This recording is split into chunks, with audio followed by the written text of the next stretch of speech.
আপোনালোকে যি শাস্তি দিয়ে ফাঁচি দিলেও মোৰ কোনো ধৰণৰ আপত্তি নাই। এনেকুৱা সন্তান থকাতকৈ মৰাই ভাল।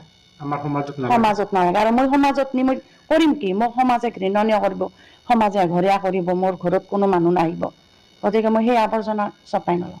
ঘটনাটো হোৱাৰ পিছত 9:30মান বজাত ফোন কৰিছিল মাক। এটা নিউজ চাই আছিলোঁ, তো আপোনালোকক দুটামান লাইন নোকোৱাকৈ মই থাকিব নোৱাৰিলোঁ। যিটো গুৱাহাটীৰ কাহিলীপাৰাত সংঘটিত হৈছিল, এজন জোৱানক এগৰাকী পত্নীয়ে কি ধৰণে নিজৰ বয়ফ্ৰেণ্ডৰ লগত লগ হৈ পেলাই মাৰি পেলাইছিল ন। বাতৰিটো সকলোৱে হয়তো নুশুনাকৈ থকা নাই। ইয়াৰ মাজতে মই সেই মাতৃগৰাকীক বহুত কোটি কোটি মই নমস্কাৰ জনাইছোঁ, যিগৰাকী মাতৃ এনে সন্তান কলংক বুলি কৈছে আৰু তেওঁক যি শাস্তি দিবলৈ কৈছে, স্পষ্টীকৰণটো মোৰ খুবেই ভাল লাগিল।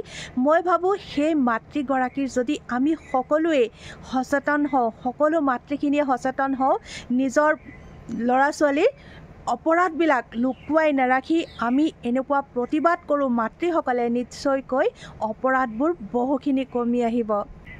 সকলো সময়তে কাণ দিয়ক, চকু দিয়ক যে নিজৰ সন্তানে কি কৰি আছে, সৰুৰে পৰা মনোযোগ দিয়ক, নিশ্চয়কৈ অপৰাধৰ পৰা পিছত বাচি থাকিব মই ভাবোঁ।